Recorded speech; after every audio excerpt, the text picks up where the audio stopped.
Hello and welcome to Loving Me, Myself, and Life with me, Jody Misiak. I am so excited for you to be here.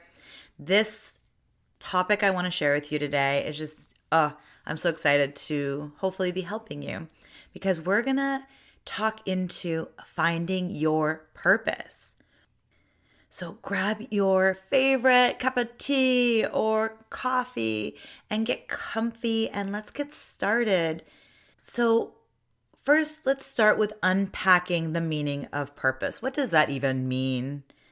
Purpose is like a compass that guides us through life. It's what gives us direction, meaning, and a sense of fulfillment.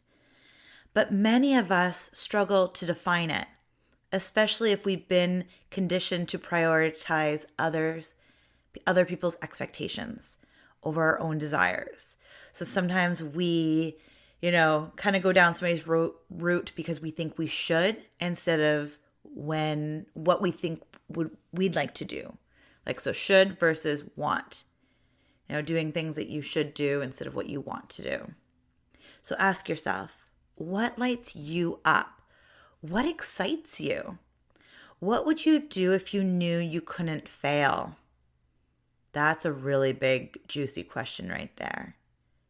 What would you do if you knew you couldn't fail? Doesn't that feel a little just relaxing when you're like, oh, if I couldn't fail? Finding your purpose is not a race. It's a journey, and it's perfectly okay to take your time. Remember, your purpose may evolve and change as you grow and change. So what you do at one part of your life that feels really purposeful might change as you change and grow and get old. I don't want to say older, wiser, and just change and grow. I actually had a conversation with my kids the other day about getting old. It's not about getting old, it's getting wiser and just more knowledgeable. I don't like looking at age as a number of getting old, but about experiencing life and knowledge and growth. So it's like, ooh, I got, another year around the sun. And it's like, ooh, what did I experience this year instead of how old I'm getting? Because to me, age is just a number of how long I've been around to experience beautiful things in life. So anyways, I accidentally slipped up and almost said old because that's not cool. Anyway, because I don't see it as that. So now let's get back to things and talk about the impact of what can happen about if we find ourselves people pleasing. And I want to share this because I have personally fallen into this world of people pleasing. I'm a recovering people pleaser.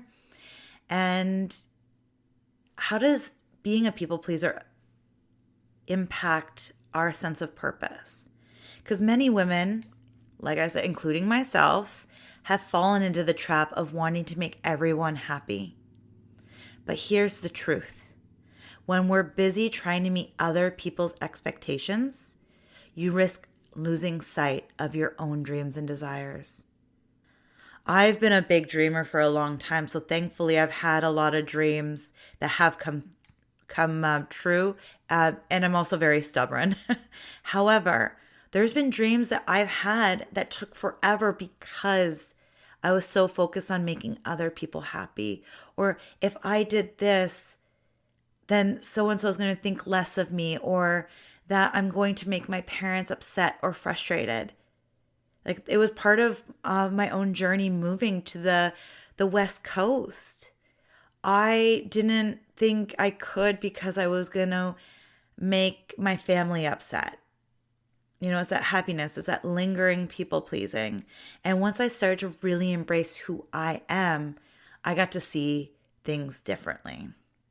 So it's going back to things now because I can get a little carried away.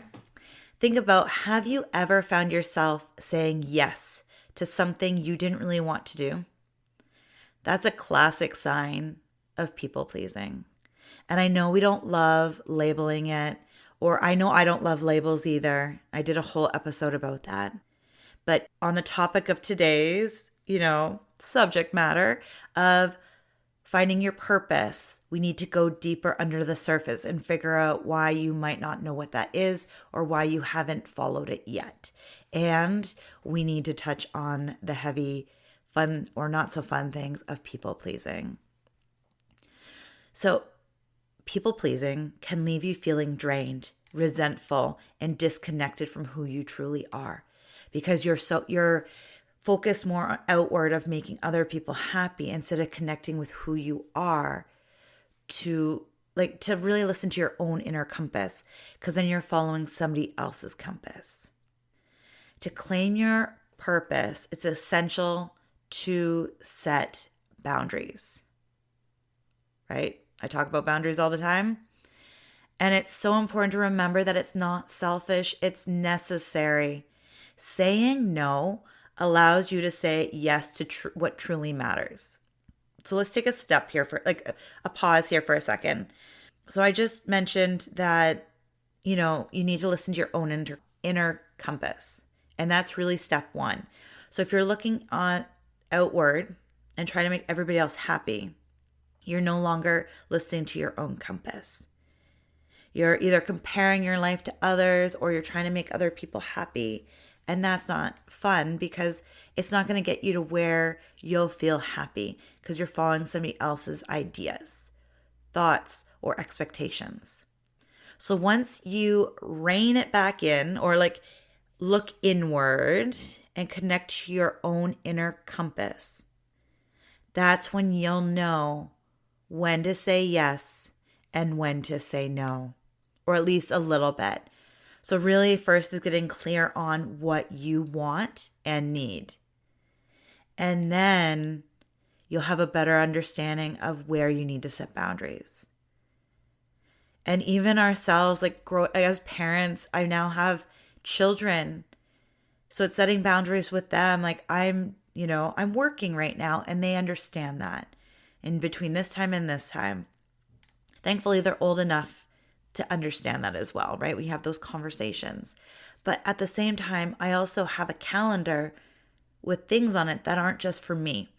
So as a family, we have to figure out what our values are as a family and things like that. And this year we've decided to say no to a lot more things because it wasn't bringing us joy anymore, and open up space to rediscover what does make us happy and excited about life.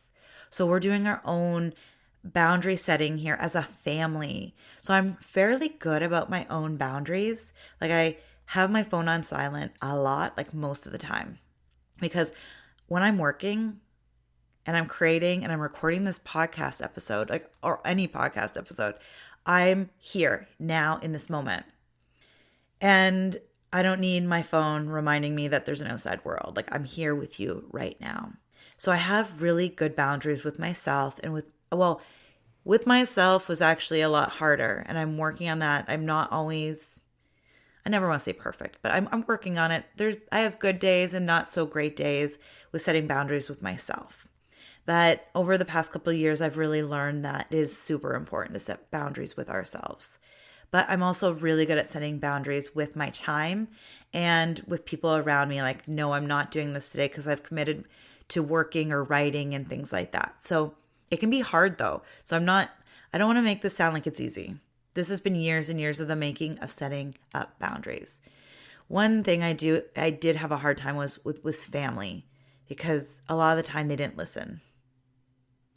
Especially the in-law side. They didn't listen at all to boundaries, and then that's a whole different thing. So this isn't about boundary setting today in a greater sense, but this is just learning to say no to things that don't light you up and saying yes to things that do.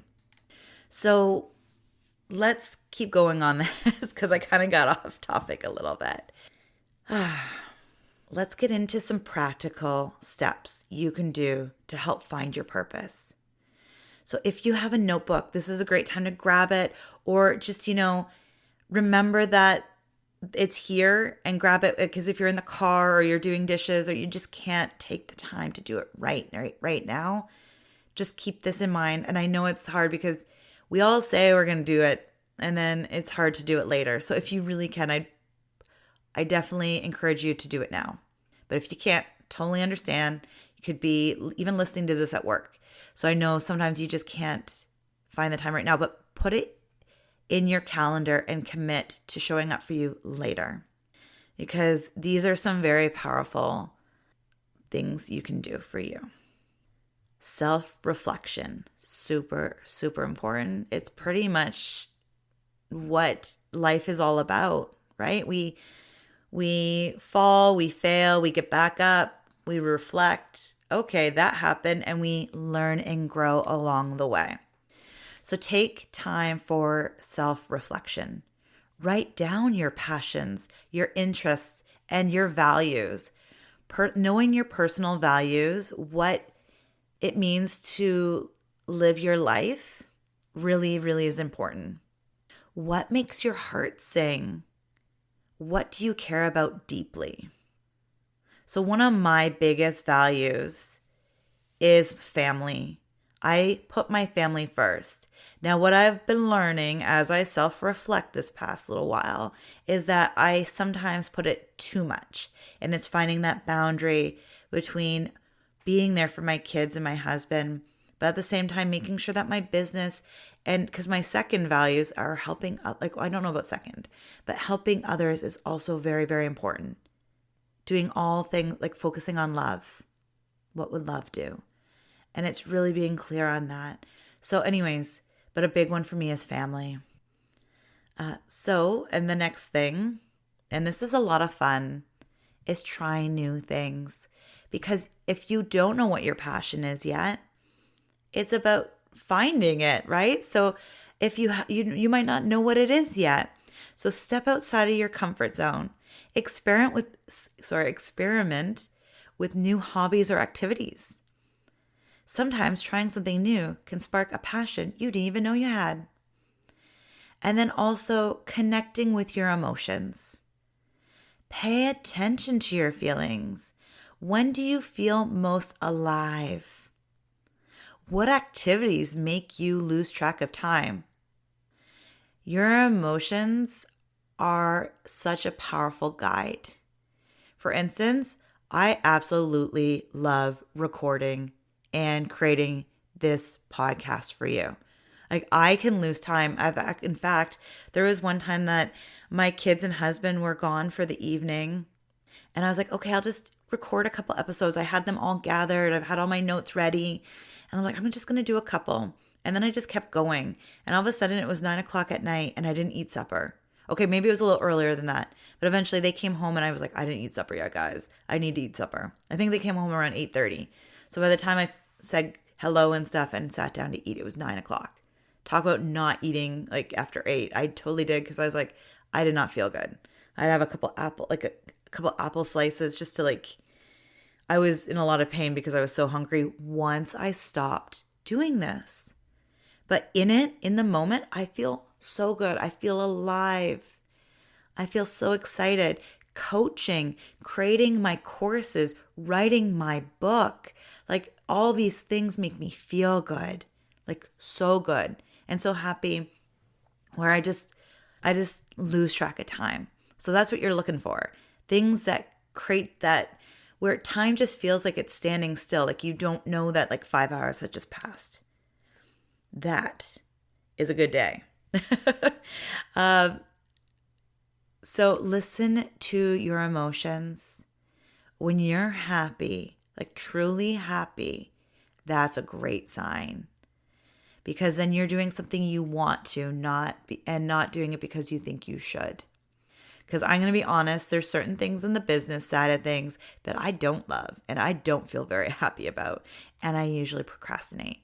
So it's finding the things that you do love and remembering, like, so for a business point of view, I have to remind myself that, I do it because of this. And eventually, hopefully, I can hire people to do the things that don't bring me joy. But for right now, I'm a one-person business. So anyway, let's get back to you. So what's another thing you can do? Visualize your future. This is really good because sometimes we don't know exactly what we want, or we have that feeling, or we have this idea of a day, but we don't know exactly what we're doing. So as long as you're not driving, you're not doing something really that you can't close your eyes, I encourage you and invite you to close your eyes now and visualize your ideal life. What are you doing? Who are you with? What impact are you making? This can all provide insight into what purpose might be for you. Like, what's your purpose? You can go deeper onto this. I actually have a visualizing meditation on my website. It's absolutely free. And there'll be a link with this episode. And you can go right there and download it for free. And last but not least, I might sound like a broken record, but it's also seek support. Don't hesitate to reach out for support, whether it's a coach, a mentor, or a community of like-minded women. Surround yourself with positive, amazing peoples that can help inspire you and motivate you on your journey. And speaking of community, I have created a free community for my own personal community, like a forum that you can chat and talk amongst yourselves. I'm not on social media a lot, and I was trying to figure out how can I help without having to comb through lots of comments on social media, because that honestly stresses me out. It does not bring me joy. I'm not gonna lie. Like, I'm gonna be completely honest. Let's go with that. It does not bring me joy at all. So I'm like, how can I help you? How may I serve you in a way that feels good to me too? So I've created a beautiful, beautiful place on my website. And all you need to do is become a member. And there'll be a link on my website, and it's absolutely free. It doesn't cost you anything. Think about it like a Facebook page, except it's not Facebook. It's just on my own website where I have my own, it's just my own being. Like, I don't need to have an outsource of something with social media. I just have me. So I won't be commenting every single day because I set boundaries with social media, but also with emails and time out and energy like put out. So like as in responding, but I will try. And we also are creating a beautiful community there where there's other beautiful women that can help and support you along the way as well. So if that's something you need or want, I encourage you to check it out because it's something new I've started offering this year. So please check it out and just, know that I'm there for supporting you. So as we dive deeper into finding your purpose, let's talk a little bit about being authentic. Embracing who you truly are is just a huge, beautiful, wonderful process.